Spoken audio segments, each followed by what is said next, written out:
All right, well, just to give Bill just a simple from where we're sitting, other people have just as valid takes, but you're here tonight, so you're going to hear this take, which is simply based on non-duality, not two. So obviously,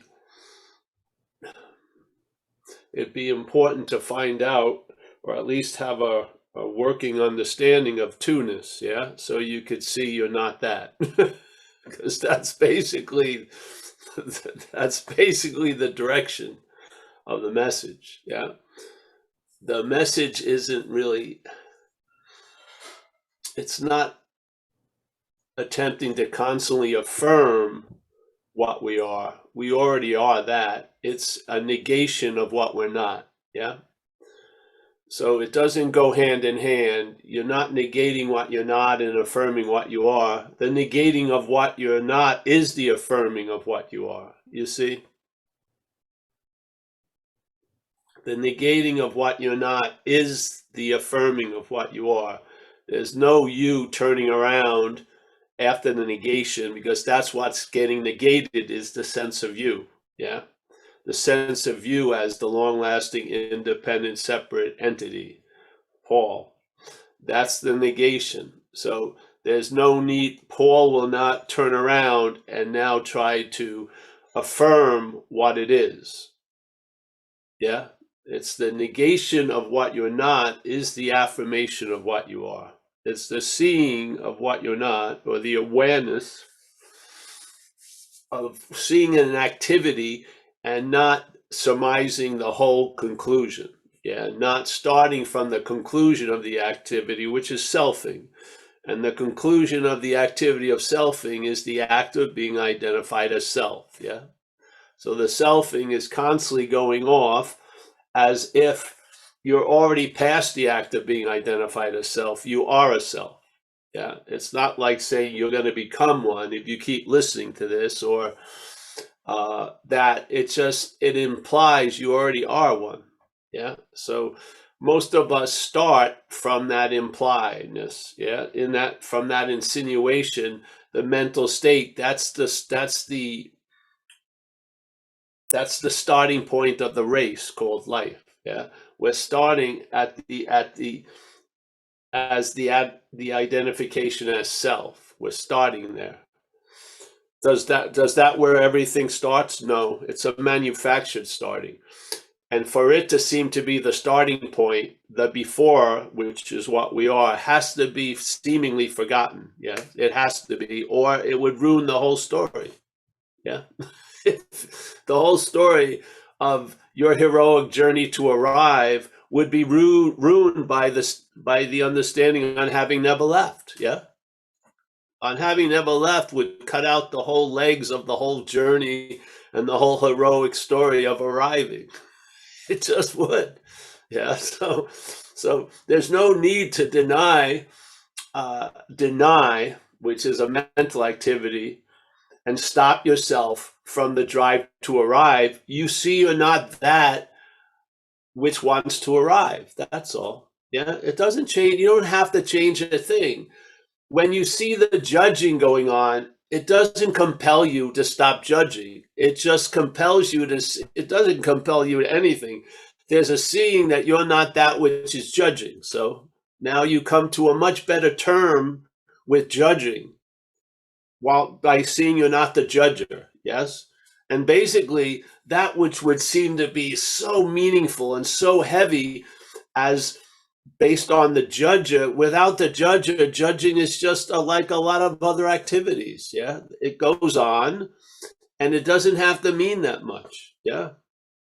It's the way the system actually cognizes shit. It compares stuff. Yeah. It judges things. It judges distance I remember when I was a kid, I'd be laying down, and to judge if the clouds were moving, I'd picture them, comparing them with the tree. So I could tell the clouds were moving by the non-moving tree. Yes? So this is a form of judging. This is what the action figure does, but we're not the action figure. So why are we owning the action figure's traits and activities as ours unless we're in the act of being identified as it? Yeah?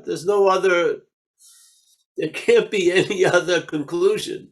Yeah, if a guy named Stanley is manifesting through me, and every time there's a noticing by the mental state of the manifestations, the mental state claims to be the one who manifested it, I'm in the act of being identified as Stanley, yes?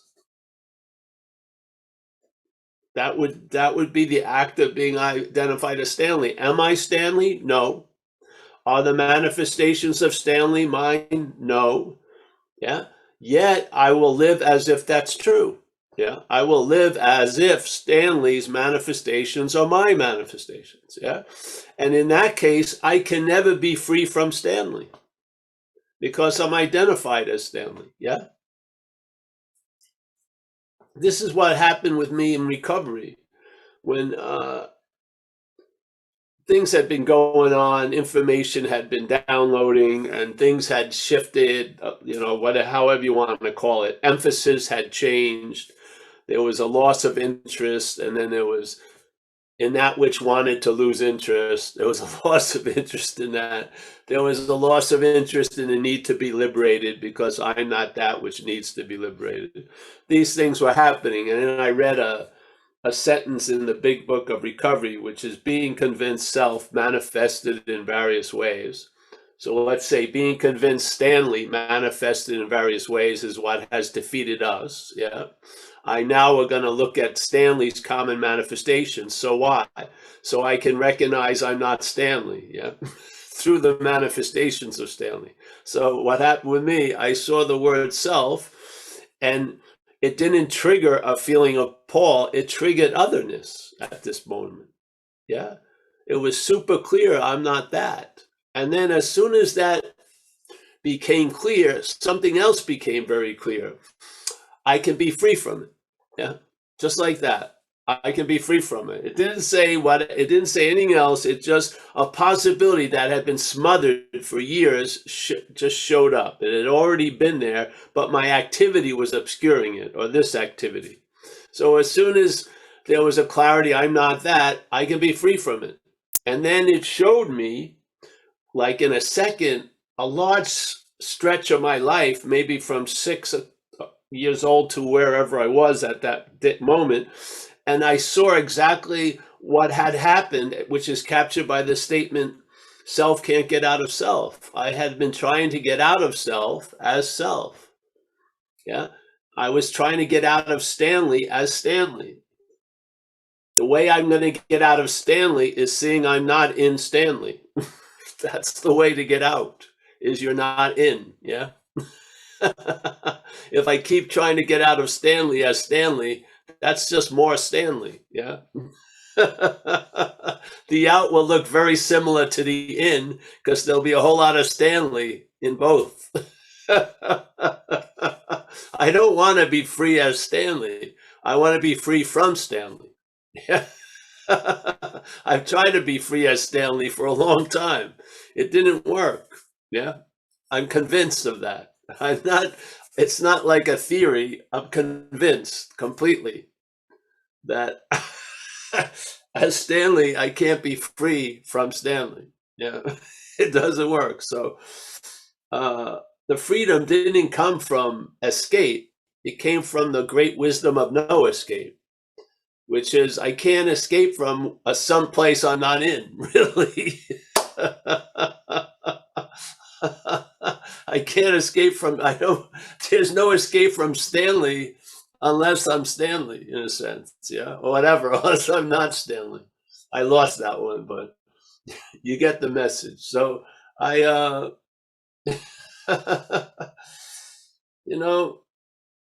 I have so much faith in satsang because that's how a lot of things were brought to an end, really. And I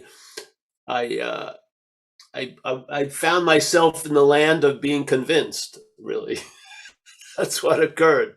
And, what took maybe 20 years of intense suffering to convince me of something, the time sped up, yeah, especially in non-duality. I arrived at being convinced much easier and quicker than I did getting sober. I just had to hear a statement like, whatever can be perceived can't be perceiving. That sort of threw the boot off the Monopoly board, yeah. The Eiffel Tower was knocked off the game board. The game board continued, yeah, but I'm not the boot, so to speak. So whatever can be perceived, obviously, is a thing, yeah, cannot be perceiving. That's a statement from Hawaiian Po. That stopped a lot of shit in its tracks, yeah, it did. And then Hawaiian Po really was the character in these cryptic sayings that really knocked me out, yeah, which was, you can't use the Buddha to seek the Buddha. You can't use mind, big M mind, to seek mind. You can't use light to seek light. Now, he's not saying that to Paul, is he? No. He's got to get through Paul. Paul's the obscuring of that fact, and speak to the Buddha, which we are. And so when the Buddha hears you can't use yourself to find yourself, it explains a whole lot why shit didn't work. All your rationales and blaming and everything else really were paper thin to begin with. They just sort of fly away, and you're confronted like an emperor with no clothes. Hey, why I can't use the Buddha to seek Buddha is because I am the Buddha. If I was Paul, it would be smart of Paul to use Buddhism to seek the Buddha. And maybe Paul would seemingly acquire what he thinks were Buddha traits. He has no idea. He never met the character. But, he would believe something, and it would probably work in a certain way. But the unfortunate elephant in the room is you are what you're looking for. Yeah. You're none other than the Buddha, light and mind. Yeah. That's the premise of non-duality. Believe it or not, that's the premise. The premise is being ourselves reality. Yeah. And then there's a negation of all that's taking itself to be reality. Yes? So from being ourselves reality, we see all the activities that are implying something's being taken to be reality. And the reality basically negates the assumed reality. Yeah? Simple as that. What does it negate? It doesn't extinguish it because it's only an appearance. Yeah? The assumed reality can be captured by the statement dreaming. Yes? That's basically what it is. So everything can appear to be true or false to us, not based on their natures, but based on our nature. Yeah. Wherever we're resting, we're going to see certain things as being true. If that resting spot moves, we'll see those same things as false. Yeah. You'll see what you thought was the worst thing that ever happened to you. After a year or two, maybe in recovery, you'll see it as the best thing that ever happened to you. It will be that extreme of an example, yes? That, hey, wait a minute. Just like the lesson 2 of the Course in Miracles says, you and I give everything all the meaning it has. That's a pretty good description of dreaming, yes? If it was a real place, the real thing would override my meaning I'm giving it, yes? It would impose the meaning it was on me. But because everything is empty, it can be given meaning, yeah? And that's what we're in the act of. Not as Paul. Paul is the camera. It's not what's looking through the camera. Paul is the camera that's being used, right, to take light and differentiate it. So now the dreaming takes itself to be the dreamt, and from that dreamt point of view, it sees the dreaming as real, yeah? So it gives it a meaning that it actually doesn't have. And that meaning, you're not going to go through the 800,000 things that are appearing to be real. Why not just see the one appearance that is implied to be real as not? Yeah, you don't have to go through the 800 million other examples. Just go to the primary number and you'll change the mathematics completely. Just change the primary number from 1 to 0, and it's not even changing it. There's just been an appearance of 1. It's always been 0. You don't have to turn the 1 into a 0. Don't have to make the 1 rigid and arthritic into a circle. It doesn't know. It's never not been that circle, but that circle was appearing to be 1. Yeah. Now we get milked off of that delusion. Yeah. The appearance may still happen, but it's not taken to be real. It's just that simple. Yeah. So I don't feel the direction is to affirm what we are, because how we're knowing things here is on a mental level. And basically, we take a knowledge of something as a concept of something, which it isn't. A concept of something is not a knowledge of something. A concept of something is giving knowledge to something. It's giving it a name where it doesn't have a name. Yeah. So this affirming or trying to describe the indescribable seems pointless to me. Let's describe the describable so that we can recognize it. Yeah. So let's describe that before there's a sense of self, there's a whole lot of selfing going on. The selfing is the activity that is used to project the noun. Yeah. We always believe the noun is doing the selfing, but it's not. Selfing is doing the noun, so to speak. So let's get the horse in front of the cart, because that's what it is. The horse is in front of the cart. There's verbs, and from the claiming of verbs, a noun is written into the story. But how the noun is written into the story, it's written into the story as before all the verbs. Yeah. So now you get caught in this sense of being a doer. Yeah. After the fact of the doing. And like Lord Buddha was attributed of saying, who knows, but a beautiful statement. Events happen, deeds are done, but there's no individual doer thereof. Yeah. So there doesn't need to be a doer for doing to happen, but it's completely essential for doing to happen for the appearance of the doer. Yeah. But there can be doing without a doer, but there can be no doer without doing. So just see the emphasis. I mean, but the head dwells on the doer, not the doing. Yeah, which it always does. It always puts a weight on a certain pole of the situation. Yeah. So the doing, hearing, feeling, tasting, touching, thinking, all this stuff is going on, but it's not emphasized. What's emphasized is the doer, the thinker. Yeah. You see it. Oh, well, what that is knowledge. What is it going to do for you? A whole lot if you can see it, because obviously we're living in a bizarro world. We're taking the noun to be the dominant influence, and the verbs are just shit the noun does or doesn't do. But in fact, there's only verbing, and the noun is just a made-up idea. It's an interpretation of what's happening, and to see life in a different way, which is what's happening to me, really. Instead of life is happening, which is, you can go along with that a lot easier than with life's happening to me, because then you got a lot of fucking opinions about what's happening to you. Yeah. It shouldn't be happening to me. And why is the good stuff happening to them? They don't deserve it. I'm so what on. Yeah.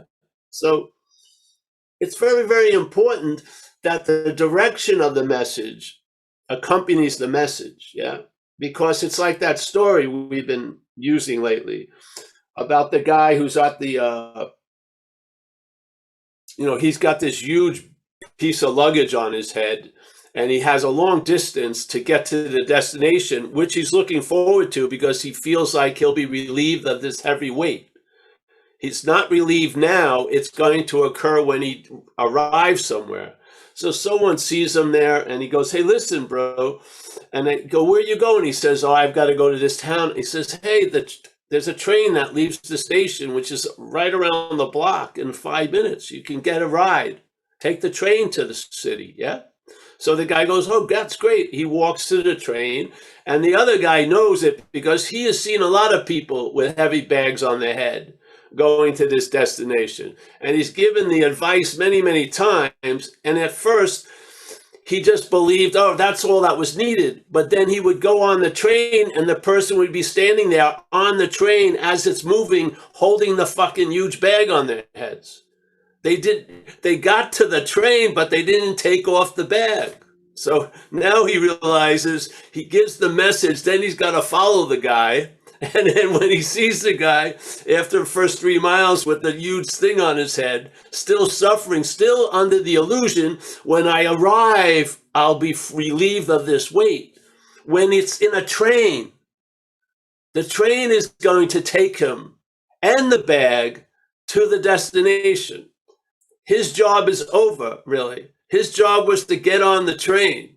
As soon as he gets on the train, the appropriate response would be putting this freaking heavy thing down. It's not going to run away from him. Yeah. It's going to be right where he put it. Yeah. So you got to go there and go, hey, bro, what's with that? What's with the bag? Yeah. You're on the train. Yeah. Your head is in the tiger's mouth. You know, you can put it down. So this is sort of like the message. You can't just share the message. You got to follow the people and check out how they're hearing it. Because if they're hearing it from the idea of self, they're still going to thinking they have a lot to do with arriving at the destination when you are at the destination now. Yeah. The head's very anxious. Don't you see? It's agitated. It says it would chill out if it got its certain ways set, but it doesn't. It's agitated no matter what, because there is no thing there. It's just movement. Yeah. Mind is not, there's no thing called mind. It's an activity of thoughts and shit. Yeah. If the activity stops, you see there's no mind. So it's constantly going. Yeah. But you can see that and see it as not you. And while its activity is going on, it doesn't mean you're going on with the activity, yeah? So if you're waiting for the activity stop to be at peace, you bought the wrong prize, yeah? You're at peace already while there's activity.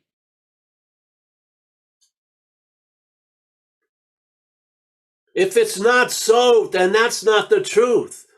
What's looking is what you're looking for. He didn't say what's looking will be what you're looking for after 50 different requirements are met. No, it's just obvious what's looking right now is what you're looking for. That's the premise of non-duality. If you're not interested in it or don't believe it, then, you can come here as a curiosity, but basically, it's like going to a library trying to buy a chainsaw. There's not going to be a lot of cutting of wood in the message. It's a disarming message. It is. It's not a call to arms. How can you vanquish an imaginary foe?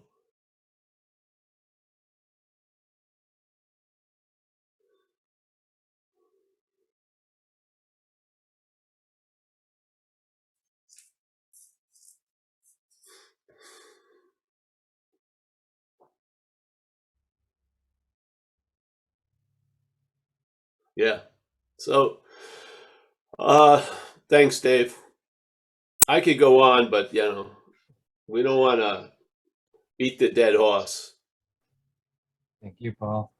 Do we have any questions right now? Do we have any hands? The funny thing is, people get the message it's a dead horse, and they're still hitting with the fucking thing. Giddy up. Yeah. There's a second step after you realize it's a dead horse. It's getting up from the horse. Yeah. Getting off the horse. Yeah. I'm going to ride this dead horse. No, you're not. You're not going to ride it. That's the easiest, softer way. Yeah. Realize self can't get out of self in recovery. Realize it. Look at your own life. I tried to get out of self by reading fantasy books when I was young, science fiction. Didn't obviously work, but the discomfort got stronger, irritable restlessness. So then I was introduced to alcohol. Man, fucking it was great. It worked, yeah, but it still didn't work fast enough and quick enough. So drugs were necessary. So then I did the drugs. Then when I saw the fallacy of that, I went down to the last house on the left, what happened to be a temple, and I got into spirituality.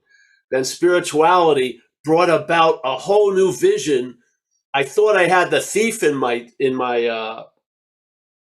sights, but suddenly the thief morphed into the policeman, and now perfection became the new norm. I've got to fucking meditate like 12 hours a day. I'm eating macrobiotically. All my attention's in my lower intestinal tract. My whole day is absorbed in how it's doing. It was insane. Yeah, it was insane. It was worse than the thief. So I fucking know what happened? I was with a guru, seriously, India, young kid. He was, at first I got introduced. It was like a sleight of hand. The young kid stayed in India, and his father's teachers came to America. Very cool guys. This judge talked about this meditation. I got inducted into the meditation. Then 6 months later, the kid came. He was only 11 years old. His family had a guru franchise. He was the new, taking over the mom and pop store. And he was presented as the Lord of the universe. And I was feeling, I don't like the Lord of the universe, which the head had a field day with. I mean, Jesus Christ, who doesn't like the Lord of the universe? So I wanted to leave, but I couldn't. I was like in that Clash song, should I stay or should I go? It was unbelievable. And the only way I could get relief was to do drugs again. That gave me permission to fuck this. I had to do drugs. That was the only way I had an out. So I got loaded again. Yes. And then the thief came up again. And I actually was much more familiar with the thief aspect of the self than the perfection fucking spiritual giant. That was a lot more heavier. Yeah. So I'd rather be loaded than to have this pressure. I've got to awaken in this lifetime. I've got to reach enlightenment. How am I going to do that? And then constantly judging how I'm doing all day. It was fucking hell. It was hell. Yeah, I'd rather be in the hell of drug use. At least I get high occasionally, than this hell of this demand to be perfect when, I'm farting at inopportune times. Shit's happening. Yeah. I can't make it a chariot of the gods. It's a Toyota. It doesn't work. So I had no idea. First of all, I had no idea the thief was not me. And I definitely had no idea. Then I had the idea the thief wasn't me, but I was the policeman, which was worse. Yeah. Then I was shown both aspects are neither of them in me. The policeman only arrives the thief only arrives to become the policeman. Yeah. It's like a twofold little activity. When you see both and as neither, there's a freedom there. Yeah. There's a freedom there. Now, you don't have to accrue value. You don't have to have a lot of credit by doing a lot of shit. If it's appropriate not to do shit, you're totally okay with that. Yeah. If you need to do shit, you get up and do it. Yeah. But this whole idea of slavery was shut off completely. Yeah. And then the need to be liberated was dismissed. And really the liberation is from the need to be liberated, really. And I had no idea that it was going to be based on a loss of interest. I had no idea. I thought I had to fine tune my interests. I had to laser beam it, I had to be mindful at all fucking times. No, it was basically a loss of interest that allowed a lot of possibilities to become possible. Yeah. There's no freedom as the policeman from the thief. There isn't. And there's no freedom as the thief from the policeman. Yeah. They both lurk. One dominates there or the other. It's always waiting, yes? But there's a freedom from both. There's not a freedom as one or the other, but there's freedom from both. Yes, definitely. Yeah. You can't be free from the thief because then the policeman shows up. It sucks, really. Then you realize why you like the thief, because at least he fucking had some fun and shit. Yeah. And I was willing to pay any consequence tomorrow not to feel uncomfortable now. And when I'm in the police world, I feel incredibly uncomfortable. I do, because there's the demand. I've got to be much better than I find myself. Yeah. I've got to be working, even if it takes lifetimes, to purify myself so I can transcend. Jesus Christ. What about now? Oh, now is just a stepping stone to the ultimate now. This is the ultimate now. It can be as boring as hell, and it's it. Yeah. Yeah. There's no heroic parades and fucking journeys and banners. You've arrived. There's none of that. Your whole life is based on having never left. Really. So, you can do on having never left in so many places that you can't do arrival of. But anywhere you are can be based on having never left.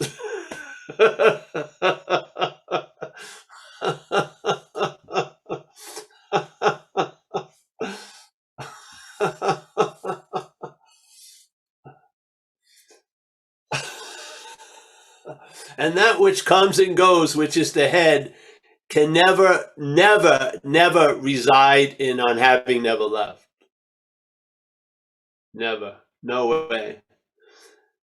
The party's always great, but as soon as you enter the door, it sucks. It's just the way it goes.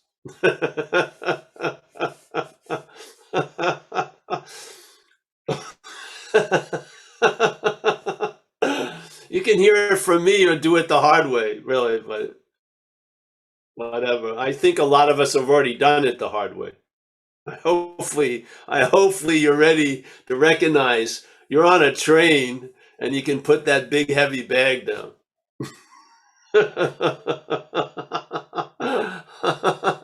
You have permission. What are we waiting for, a general to come in the room and go, at ease, all right? Because that general up there isn't going to give it to you. No fucking way. You better get a new general, because this thing ain't going to go at ease. No way. It's going to torture you. So let me play the role. I should wear a little general outfit. At ease. Yeah. I think David has his hand up, Paul. All right. You better stop me. I'm going to riff off. So, yeah.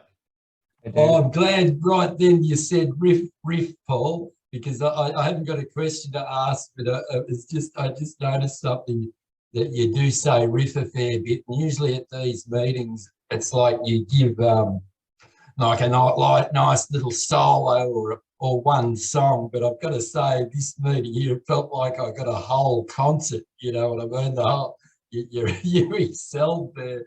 It's sort of like you pitched the whole game, not just one innings.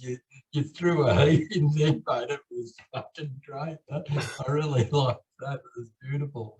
And I was thinking, this isn't a question either, but for some reason, I sort of thought, when you mentioned, I love the train, the guy getting on the train with the baggage. And I think at one stage I don't know who I was on the train, but I used to be on that train.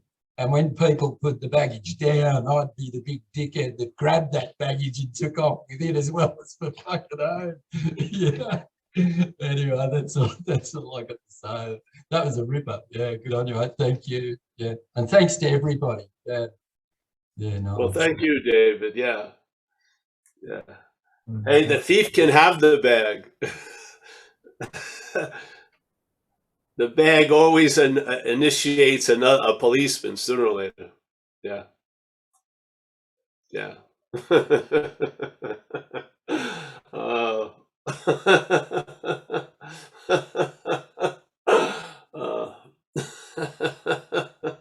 It's like The only way I could get relief from my head was to having my life destroyed with drug addiction.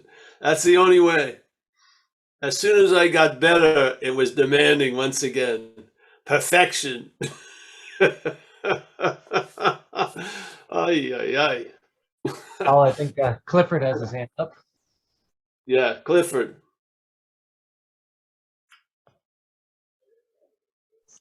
Clifford? Hey, can you hear me now? Yes. Cool. How you doing, Paul? I'm good. I'm trying to find you. I can't see you though. All right. Go ahead. Okay. Yeah, What's it's your a bit. I've got a little share and a little question, if that's okay. You know, we talk about, like in AA. I know this is not AA, but the principles can sometimes envelop, and I'm glad they do. You know, we talk about being moved to a place of neutrality. Yes. And so about a week or 10 days ago, I was watching a drama on the TV. It's a new one from the BBC, and it was quite interesting. And in the beginning of the drama, this guy leaves his wife, and the guy is quite interesting, and it's a well-made show. About 30 minutes into the show, he meets this guy in a pub, and they get quite intimate, and they end up kissing. So they're two gay men, and I was aware of this revulsion in me, and I knew it was there at some stage, like, let's call it homophobia. And my instinct was to turn off the TV, like, I can't watch this, it's wrong. And there were, but what appeared was this curiosity. Carry on watching, you'll be okay. Not in words, but a sense. It wasn't like, you know, it was a sense, carry on watching. And the guy was still interesting, and I got to the end of the show and I wanted to watch episode 2. And then it dawned on me that I'd been moved to a place of neutrality about his sexuality. Now, the point of saying this was I'd been kind of brought up to, like a lot of us are, I've spoken to gay men, and that they was brought up to in self-loathing because of the programming that it's wrong and this kind of stuff. So I didn't feel that special about it. But what I felt, a lot of relief from the place of neutrality. His sexuality become like the color of his socks. It was just an unimportant thing. And the other reason for saying this was I still get the echo of, you know, it's wrong, it's bad, and simply it's just not for me, Paul. You know, I can have that choice. And Yes. But it's no longer feels wrong or bad. I'm in a position of neutrality about it. And I just want to emphasize that the echo has not stopped, you know, the programming, but I no longer identify with the echo. It's just the crowd saying what the crowd say. So that was kind of cool. You know, I've no, it's not changed me in the sense that I'm going to go on rainbow marches, and, you know, it's just not for me. That's for other people. So that was that. It was like in an instant, I was aware of this prejudice in me. I was unaware of the weight of it. I felt the weight of it, and then I felt it go almost instantly. It was, and you know, I'm still not going to go on gay marches, and but I worked out that it wasn't mine. It's there, but it's not mine. Which was very, very freeing indeed. So that was the share point. The other one was, whenever you say your head's in the tiger's mouth, I get that sense of revulsion. Like, don't say that. And my understanding is like you're in the process. Don't fight it. Is that what you mean? Well, it's actually you're farther than you think in the process. In other Okay. words, and because it's a tiger's mouth, you're not going to pull yourself out of it. You're going through the whole, yeah. Yeah. Okay. Yeah. You're Because going to arrive at the stomach of the tiger, and you won't be going and having never left. Yeah. Yeah. But yeah, that's an old thing from Ramana. So yeah, I just like it because a lot of people, you know, I remember when I lived in Byron Bay, Australia, and you know, I came from America, so there was a strong contrast, and I could see there was a lot of developing going on in Byron Bay, and that it wasn't going to be like a sleepy beach town for much longer. Yeah. And they Yeah. had a weekly newspaper there, and they were always warning about this future oncoming development, but they were in the midst of it already. So they were they were like talking as if they were looking at the tiger, but they were already in the tiger's mouth. Yeah. Yeah. So Yeah. it was like, and I see a lot of times people could be like watching a news broadcast about the apocalypse, actually being in the apocalypse. Yeah. they wouldn't have any idea that the end times are now, so to speak. You know what I mean? Because Yeah. the head is always excluding itself from things. Yes. Yeah. Yeah. Head. It says, "Oh yeah, that's maybe happening, but it's not happening now." No, yeah, it's things have. See, that's why when people go, "Oh, I've always wanted to be awake," well, you're successful already. You're awake. Yeah. All these things that you're thinking you're working towards, really, the head is actually working away from there. These are the facts. You are awake. Yeah. It wants there to be a denial of that fact so that it can get into this heroic story of becoming awake. But that's a lie. It's based on a lie. You are awake. Yeah?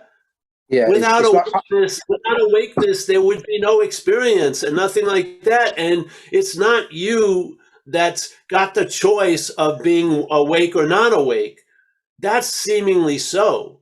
The fact is you're awake. There's awakeness. That's what we're of. Yeah. Now here you can seem to be asleep to that, or you can seem to be awake to that, but it doesn't change the fact. So the same thing with you when you felt the revulsion, but you didn't, your hand saw the glove, but didn't go up the glove, so to speak. The place of neutrality is non-duality. Yes, that's what it is. Yeah. Now, in this sense, when you get placed into neutrality, then it registers on having never left. Yeah. You see the two-ness and the bias and the prejudice are not of us. They're of the mental state. Because the mental state sees things in a bifocal manner. Yeah. Desire, aversion. Yes. Love, hate. Differences, more differences. Yes. So being placed in neutrality is matched with truly on having never left. You have been that neutral state. Yeah. You are that neutral state. You're not in the poles. You're not on the ends of the extreme of yes and no. You're the whole enchilada. Yeah. That's definitely the sense that I got, that I was back home, if you like. Yes, and there'll be more of that. And then you'll have the eyes to see it and the ears to hear it, and then you'll have an experience of honor and gratitude, which are nice experiences here. They are. I mean, there's nothing like in recovery, we really promote the idea of gratitude because it's a nice way to travel through this place. Yeah, to have some gratitude about things. Yeah. So that's what it provokes. Yeah. When you find yourself that's torn between this or that, and then there's a sense of neutrality, a reaction from here is gratitude and honor. Yeah. Yeah, well, I couldn't give the credit to my head. That was the it wasn't like the head is seeing things anew, because it's because I've still got the echoes, but the permanence of the other place is kind of sensed. It's not coming to me as thoughts. It seems in the world, in the world, arrogance and humility are upside down. They kind of appear upside down. The world is upside down because we have a noun before the verbs. Yeah. What we're listening to is based on noun, and verb is an auxiliary activity, when in fact it's the complete opposite. Yes, the noun is made up. But this is one of the things you'll see a pattern of. You'll see how, like, we had an old comic book, DC Comics in America, and Superman had a place called Bizarro World or something, where everything was opposite or backward. Well, here we are. They weren't far off. So you're looking ahead and seeing only the past, as the Course in Miracles says. It's funny because I'm been back reading the course, and I'm in like lesson 7, so it's all to do with the first few lessons, which is everything's meaningless. And I remember the first time reading them, which was about 17 years ago, and I was my head was desperately trying to interpret it, and I was having a terrible time with it. And now it's coming as good news to me. Eventually it starts to be good news. And the book hasn't changed. You did. That's definitely all that happened. The same invitation's always been here. When you feel invited, maybe a novel experience, but the invitation has always been available. The one this morning was about, in fact, nothing is meaningless, but to your head it's meaningless. That's why you're upset. And so the head has to. If you read the first 6 lessons, they're explained by the 7th one, which is you see only the past. That's why. So basically, if you're seeing only the past, you're in a form of blindness, because there isn't a past. So if you're seeing only the past, you're truly seeing nothing. And that's right. Why there's tons of meaning given. So, well, thanks, Clifford. Pleasure. That was nice. That's one thing I try to get through, and by your share, I think you captured it, which is the reactions can continue. But the identification as the reactor stops. That's the thing that stayed. Because a lot of people believe they have to be free from all the reactions not to be the reactor. No, you've never been the reactor. And then the reactions have their momentum, and they'll die out sooner or later because they're not being fed anymore. There's no battle with it. I'm not telling them voices to shut up. Get it. I mean, I had it with, I had so many arrests when I was younger, and getting shot at by the police. A lot of shit happened, and of course they left big impressions on the action figure. And then when I would fly over to Australia and be tired from like 17 hours and everything like that, these things got more obvious, and I would feel like they were going to stop me, and bring me to Interpol, when I was trying to go through customs in fucking Brisbane. And my sweating, my body would feel anxious, but I wasn't buying it at that time. But it took years for it to chill out. It did. Years. I still get a similar, if I'm driving and there's a police car behind me, it's all about me. They're following me. That's what I hear. I have that all the time. Sure. And it's never stopped, but it's diluted into, it's so weak that it doesn't intoxicate me. It's very mild shandy now, where it used to be very strong vodka. Yeah, because if it's not seen as you, it doesn't have the meaning it has when it's seen as you. This is the Exactly. whole point of the shares. Yeah. Is we don't want to weaken the 800,000 links. We want to weaken that little thing that puts the whole necklace together. That little Yeah. what you call it, lock. That's all. Yeah. Yeah. Yeah. That's what makes it something. Is that little lock? It takes all these things and makes something else out of it. We want to just question that. You don't have to go over much else. Yeah. Yeah. Yeah. Yes, and it's a loss of interest. Mm. Why? Because you finally had a sense it's not you. Yeah, and then that's why you realize there's a reverse engineering when you get relief from it. It tells you why there wasn't relief because you were taking it so seriously because it was presented and you were swallowing it as you. So now that that's not happening, you travel later. It's not. It's a mystery, obviously, but when it breaks down, it's easily to see, what was so and what's not so. Where is all the meaning coming from? It's not coming from what I'm giving meaning to. It's coming from here. Yeah, this idea of being Paul. Yeah. The other emotional change I noticed is, so there's a little bit of inherent, let's call it anxiety about sharing this, exposing myself as the fucking homophobe or whatever. But it's so mild that it doesn't stop me, and it's not showing in my voice, which normally goes squeaky. But the absence of shame around it. Whereas before there would be shame, for badly appearing Clifford or homophobic Clifford, but that's gone. There you go. Well, you're just a living example of what we describe as the multiple expression, expression of traveling lighter, really. So there you go. Yeah. Yes. Yeah, that's it. Traveling light. Thanks. Yeah.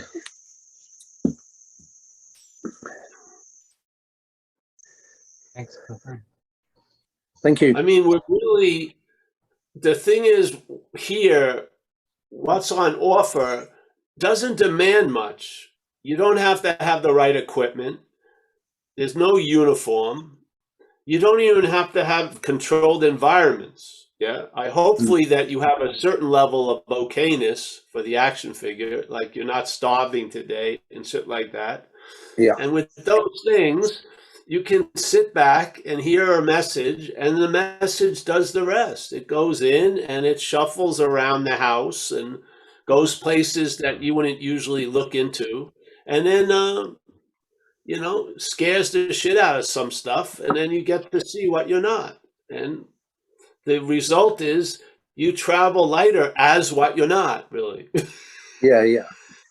Not being that is what allows you to travel lighter as it. Yeah. Being it never worked. When I tried to make it traveling lighter, it was not working. I thought doing drugs was traveling lighter, but the police didn't think so. So I got a lot of heaviness coming my way in my pursuit of traveling lighter. Yeah.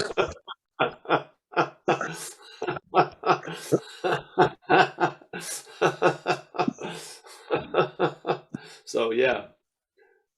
So thanks, Clifford. Yeah. Anyone Thanks, else, Paul. Dave? Paul, Oh you- yeah. Bill, who was joining this meeting for the first time, he has his hand up. All right, Bill. Yeah. Hey, Oh yeah, Paul. Bill. Nice to see you, Hey. Bill. Thank you. You too. Thank you for everything that you said earlier. I thought that was hilarious the way it came out.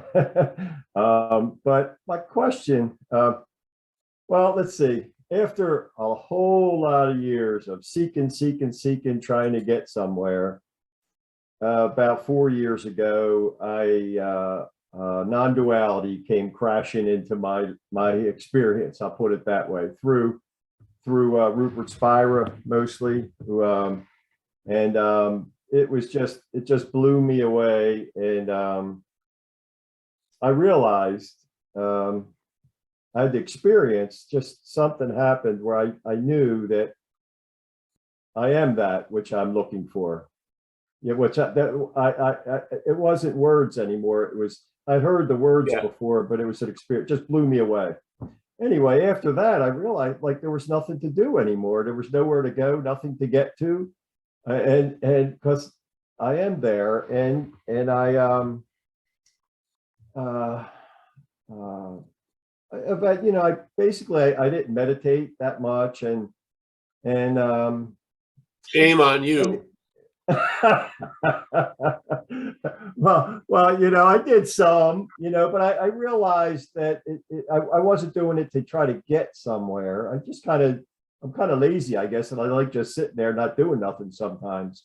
So, but anyway, over some time, you know, but I remember reading Ramana Maharshi and others, you know, when Ramana talked about these things called Samskaras, I think, like mental tendencies we have after we have a realization. You know, he used the analogy of unplugging a fan, and after you unplug the fan, it's not getting fed anymore, but the blade still turns for a while.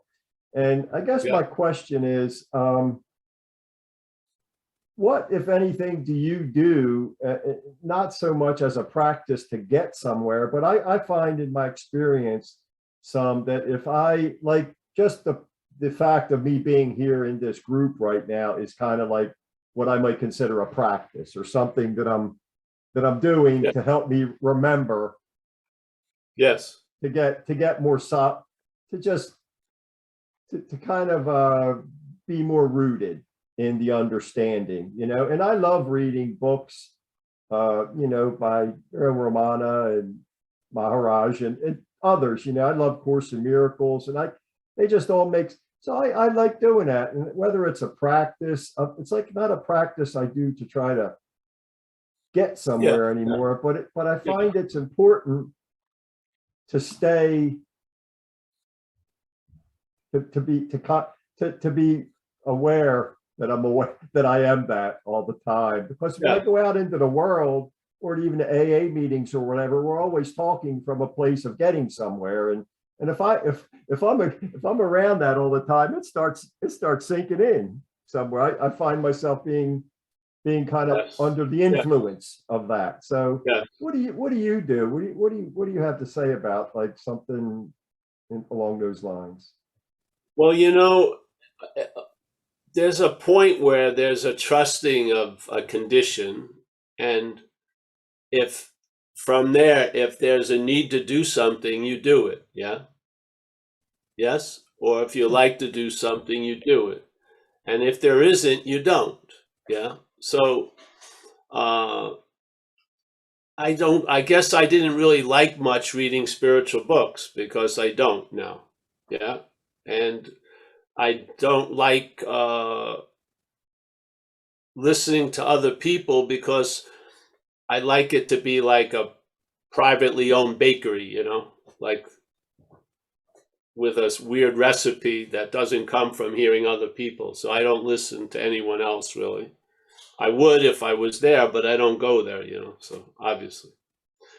That's just the spirit of the seed assignment. I come to a lot of talks, you know. I've been to more Paul Hedderman talks than anyone here. Yes. I've been absent every time, but I have a perfect attendance record. That's the beauty. That's the requirement. What I do, I'll tell you what I do during a day, usually. All right? You want to hear it? I wake up. Usually my girlfriend is still asleep, so I can just trance out, which I like. So I like the feeling you're seemingly in a body, but the body's broadcast isn't that loud, yeah? So you feel, I like a trance-like setting. So I just lay there until she really wakes up, and then we're confronted with the dog. We have a big puppy, and yes, and then I feed the cat first, and then I leave the bedroom. And then it's basically I have a coffee with Amelia. The dog is dropping a ball to get my attention because it wants me to go outside and throw it. And so it does slobbers all over my pajamas, shit like that. All right. So then I get done. I go out there, throw the ball with her, 40 minutes or so. All the while avoiding commitments and people I need to talk to as much as I can. Then if my girlfriend leaves or doesn't want to participate with me, I just do a lot of stretching and old Qigong I picked up over the years. Yeah. Keep the body somewhat good. Breathing is good to do. I like it. So I have a routine I do. I do that routine, listen to the animals, do that shit. And then basically eat something around 12. Then whatever. Yeah. That's basically it. It gets dark. I'm usually on a Zoom. The Zoom's over. Hang out with my girlfriend. That's it. Go to sleep. That's pretty much it. I spend a lot of quiet time, but I don't call it quiet time. You know, there's just nothing happening, so I don't do anything. Yeah. I'm an older guy now. I don't have tons of pressures. I don't have kids from past families or anything. Yeah. I respond to my setting and my situation. Yeah. My setting and my situation isn't demanding much, so there's not much given. And I'm available for people, and then people want to have private conversations with me. I'm not into that much, you know. Sometimes I think, well, I could use the money, but I don't really. I feel like the best you're going to get from Paul are on these Zooms, really. Yeah. And yeah, that's it. Show up for the commitments. I have like 5 commitments a week, doing talks, doing other stuff. Yeah, it's great. So that's all. I haven't done much since I've heard the message with, you know, but I mean, there's a statement in AA, the step 11 in the 12-step program, which is trying to improve one's conscious contact through prayer and meditation. Now, the intention is to improve one's conscious contact. It's not to become a master of prayer and meditation. Yeah. And basically, if you're awake, that's constantly improving conscious contact. So I don't need a formula or a place for, that to occur. Yeah. So. But it's nothing, you know, I travel when I'm travel. I had a lovely time in Hawaii with Kerry and Judith. I love that. I got to trance out a lot because I was awake a lot with the roosters and everything else, which I like because there's peace there, you know. You can rest. It's the ability to be able to enjoy peace of mind is an incredible value. Yeah. That you're not so engaged that you can't enjoy peace of mind. And then peace of mind becomes a goal you're trying to do a lot of activity to arrive at. Yeah, I much rather have peace of mind and then, you know, activities are secondary. Yeah. Yeah. Thank you. I think I just enjoy reading so much because it's the easiest thing I could think of. You just have to sit there and kind of enjoy. I kind of feel like I'm having a conversation with the mind that put that stuff down, and it's just my thing, you know. And if you're enjoying it, that's the greatest thing. There's nothing. This isn't based on sacrifice and martyrdom. Yeah. No. If you like watching satsangs, far out, watch satsangs. Now, if you're watching them 14 hours straight, maybe there's some question there. But I mean, yeah, you know, yeah. It's just, see, if I felt like I needed to do something, I would do it. But I don't feel I need to do anything, so I don't. So if you feel like you need to do something, do it. That's the appropriate response, I feel. Yeah. Yeah. So when people call me and say, I really feel like I need to meditate, I said, well, then you better meditate, because if you feel like you really need to do it, you better do it. Yeah. You're calling the shots. So, but then if you hit some points where it's just like here in life, sometimes money comes in, and sometimes I get offers to go do talks. Yeah. And then other times there's a big space where nothing's going on. Yeah. And so like when the fruit is low, you pick the fruit. When the fruit's high up, you don't pick the fruit. Yeah. You get to sort of follow a different rhythm. Yes. Yeah.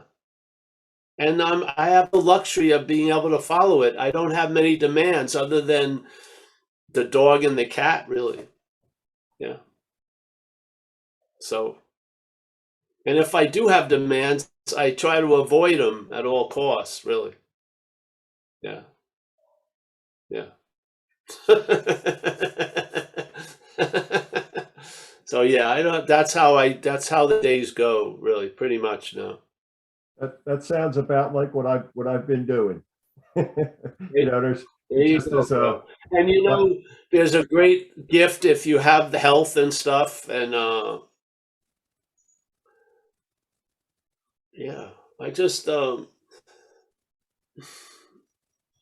time is very influential. It's almost like a dry current. You know, when you're in the water and then something's moving you in the water, there's like a current going.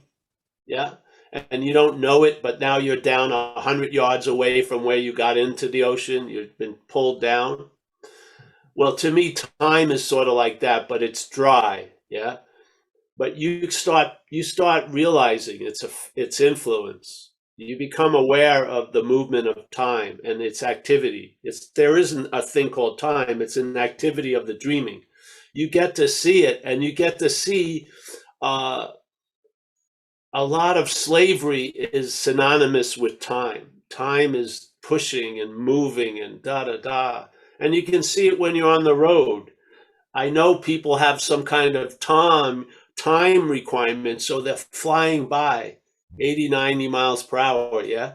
Because they got to get somewhere. You know what I mean? Or you're in a job that has stress because there's a deadline. Everything's a deadline. Everything has to be done before at a certain time, yeah?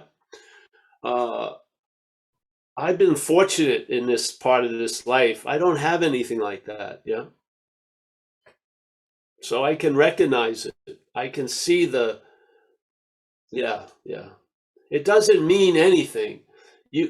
There is no condition that trumps the previous condition. What you are outshines every situation and circumstance. Yeah. It may not be for you, but that doesn't mean it's true. It's just for you right now. It may not be true, but it is true. What you are outshines everything else. Yes. So it doesn't matter the situation unless it does. Yeah. Because I've seen people with incredibly beautiful situations and they're completely fucked. Yeah. Yeah. So, but I have a great gratitude that my life has brought me to a simple, peaceful, the way it's going for the last years. Yeah. Yeah. I have a lot of gratitude for that because I see other people who have a lot of pressure. Yeah. So you don't need any more, do you? Do you want to have pressure about waking up? What an insane fucking shit. This is one place where you can rest. When it comes to what you are, you're completely finished. You could ask my girlfriend. She'll tell you I don't need any instructions on how to rest. Yeah, there you go. There you go. Yeah. So yeah, thank you, bro. I hope to see you again. Paul. Yeah. Thanks, Bill. Do we have any other questions? I don't see any other hands up right now.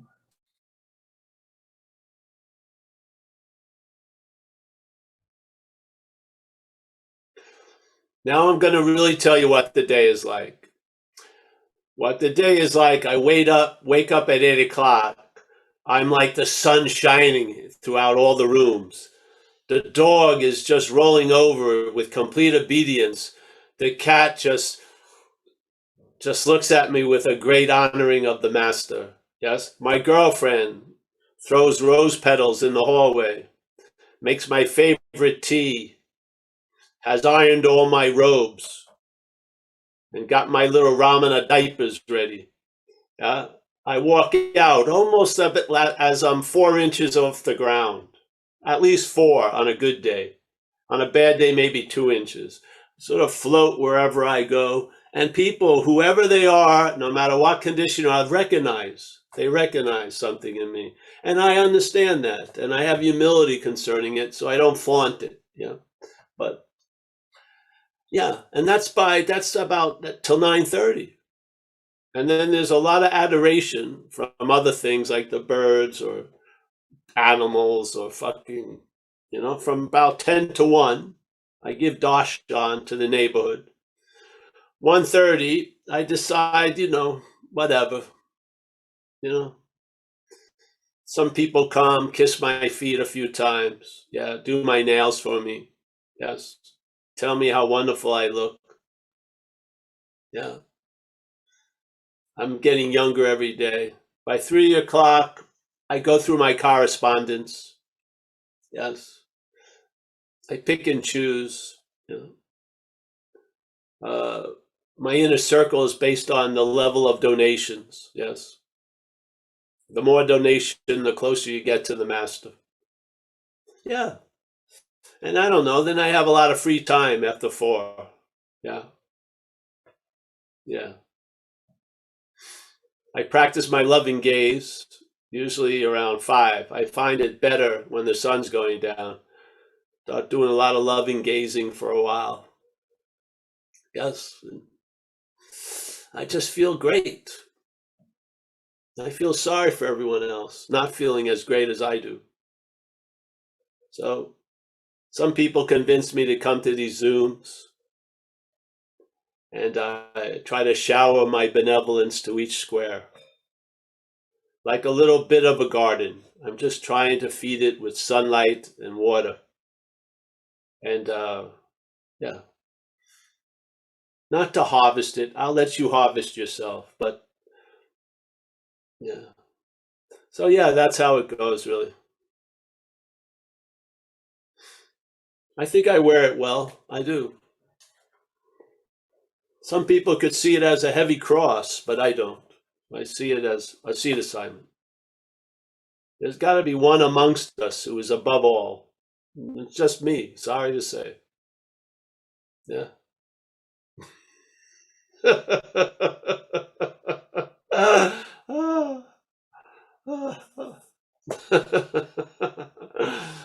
I'm happy to be here. Thank you for putting up with me, really. Seriously.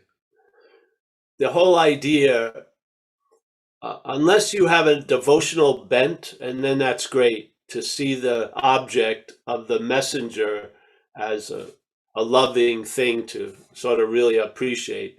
But in our case, the message is the message, not the messenger. Yes? Yeah. I have really nothing to do with what comes through. I don't. Even though I've been here a lot, it doesn't mean a thing. Something comes through. Over the years, I've recognized it's relentless. It doesn't care about what condition I'm in. It's going to come out no matter what. And there you go. Yeah. And I listen to it in my own way, really. I listen to the energy of it. Yeah. The energy reverberates the action figure. And some nights it's a really clear reverberation. Other nights it may be a little more work. Here it's been very nice. Yeah, the Zooms. And the action figure likes to be rang like a bell, It likes that thing. And yeah. There you go.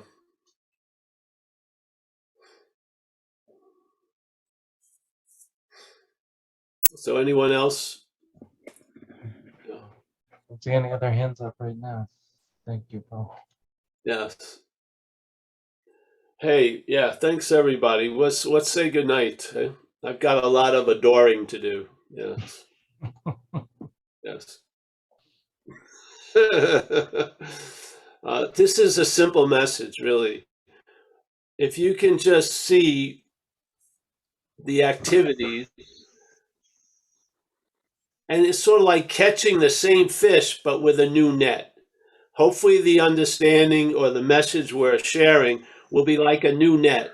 And when you catch everything you always catch, you'll see it differently. Yeah. You'll see it differently. And basically it will be seen as not you. It'll be seen as an activity with no noun. There's only selfing. There is no self. Yes.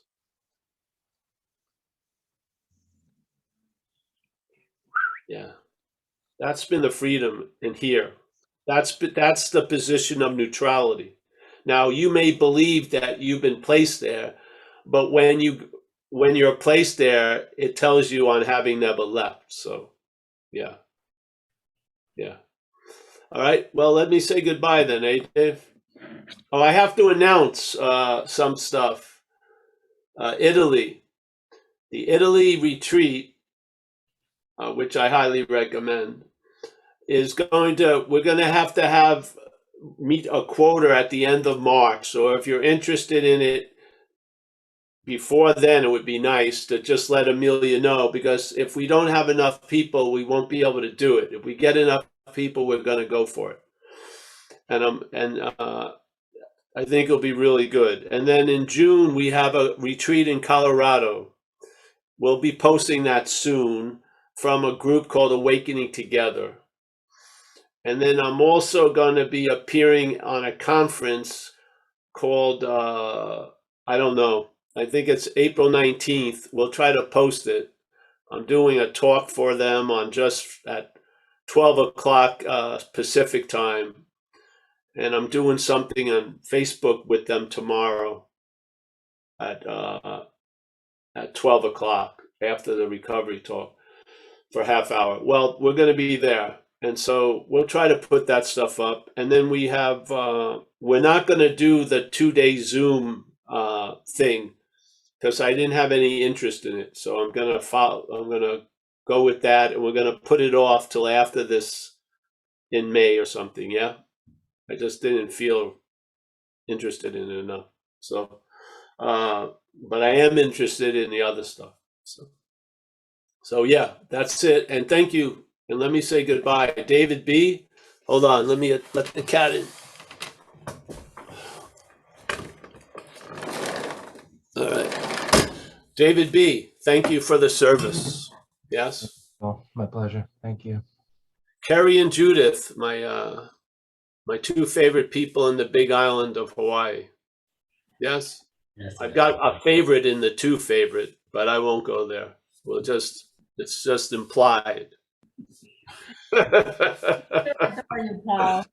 What? We sure adore you. Oh, yeah. Paul is being with a real simple, really beautiful, wonderful man. No pretenses, as you can imagine, but just beautiful. So, Well, I can say the same about you and Kerry and everyone else. So thank you. Yes. Appreciate it, Judith. We'll stay in touch, obviously. I'll talk. thank you. Thank you. Hey, David in Melbourne, my friend from Oz. Nice to see you. Bill, Delaware. I'm sure I'll see you again. Anu. There she is. Nice to see you. And there's Catherine. Nice to see you, Catherine. Yes. We got Robert French from New Zealand. It's always a pleasure. You're welcome, Robert. Thank you for your coming here. We got Gina. Gina, how you doing there? All right? Yeah, great. We got Alexa from Hudson Valley. Very nice. Nice to see you, honey. Yeah? Yeah, I wanted to say thank you for the stand-up routine tonight. That was the most I laughed in a while. All Right. Well, you know, if we're going to give you nothing, we got to give you some. We got to give you something with it. Yeah. So there you go. Yeah. I know. Yeah. All right. We got iPhone Jack G. Oh, Jack G. He's basically sleeping right now, so we'll leave him alone. Oh, I had the great pleasure of meeting Tyler and his friend Ed last week at the Saturday meeting. Nice to see you, Tyler. Nice to see you. Nice to meet you in person. Yeah. Yeah. We got Clifford. Very nice for the share, Clifford, and I really appreciate you showing the emperor with no clothes. Yeah.